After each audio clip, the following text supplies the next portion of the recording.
Alors j'ai décidé de devenir pilote après, comme la plupart des gens, après avoir pris l'avion pour la première fois. En partant en vacances tout simplement. Et j'ai demandé à visiter le cockpit, ce qui ne m'a pas été autorisé sur ce vol-là. Quelques années plus tard, j'ai refait la demande et cette fois-ci, j'ai pu faire un atterrissage dans le cockpit. Et c'est à ce moment-là que j'ai su que c'est le métier que je voulais faire.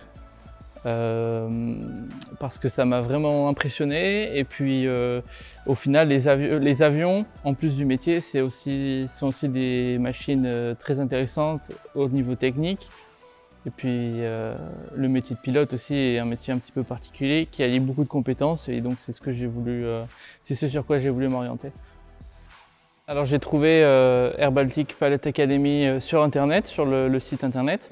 Donc je recherchais tout simplement une école pour faire toutes mes formations, mes qualifications.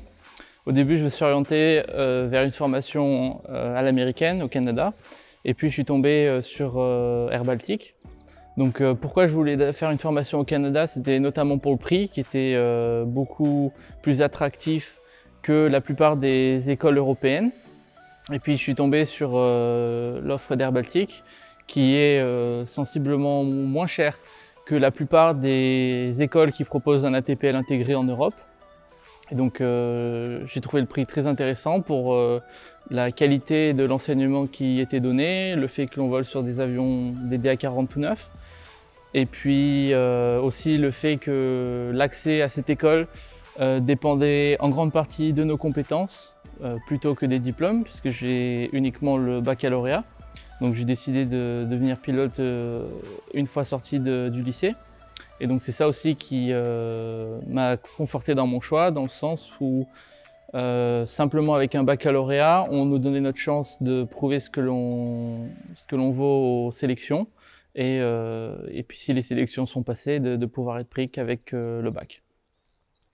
Alors la Lettonie, c'est un pays très méconnu en France, que moi-même je pouvais citer sur une carte, mais sans plus. Mais au final, c'est un pays qui est vraiment super à découvrir en tant qu'étranger, avec beaucoup d'opportunités, de sorties, de découvertes, qui est aussi un pays très naturel en dehors des villes, avec beaucoup de forêts, des paysages vraiment magnifiques. Et puis Riga, qui est quand même qui a les standards d'une grande capitale européenne, qui est très dynamique. On trouve beaucoup de cinémas, de musées, des bars, des restaurants. Donc ce qui fait que on peut avoir une vie très active en Lettonie, tout en ayant l'école à côté. Donc l'école aussi qui est dans un cadre très sérieux, avec notre propre centre d'entraînement, avec des instructeurs qui sont pour la plupart des copilotes ou des commandants de bord. Donc ça fait des études très sérieuses, et puis à côté de ça, on peut toujours trouver un endroit pour se détendre. La plupart des étudiants ici ont cette mentalité de vouloir partager du temps avec d'autres étudiants de l'école. Donc on se retrouve beaucoup entre étudiants au bar à Riga, où on fait des activités ensemble, donc il y a une très forte cohésion dans l'école. Et puis ce qui est très intéressant dans l'école aussi, c'est qu'il y a beaucoup de nationalités différentes. Donc forcément des Lettons, des Lituaniens, des Estoniens, et puis après on a beaucoup d'autres nationalités européennes, des Allemands, des Néerlandais, des Espagnols. Donc c'est aussi très intéressant l'échange que l'on peut en tirer. Alors dans le vol, ce qui est tout d'abord intéressant, surtout dans la partie entraînement, c'est que maintenant je suis dans une phase d'apprentissage où on nous donne l'avion, on a un certain nombre d'heures de vol à réaliser et on peut aller quasiment partout où on veut. Là par exemple, je suis sur le point de partir à Kaunas en Lituanie. Donc ça c'est aussi une liberté qu'on peut retrouver un petit peu dans le métier en lui-même, même si on a évidemment une destination à atteindre. Mais le fait de se voir confier un avion, des passagers, un équipage et de devoir réaliser une mission. Donc ça c'est vraiment la beauté du vol, de se sentir libre, de pouvoir dans le monde de la ligne pouvoir voir le soleil tous les jours, puis de découvrir un petit peu avec Air Baltic notamment l'Europe, un petit peu l'Asie et l'Afrique. Donc ça aussi, le fait de découvrir, de toujours aller dans des environnements nouveaux, c'est aussi super intéressant dans le métier de pilote.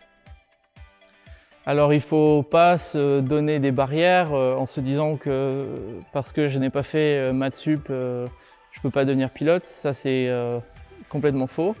Il faut juste essayer, se donner les moyens d'y arriver. Et puis, par exemple, de tenter sa chance ici, puisqu'ici, on ne va pas regarder vos diplômes, on va surtout regarder ce que vous valez.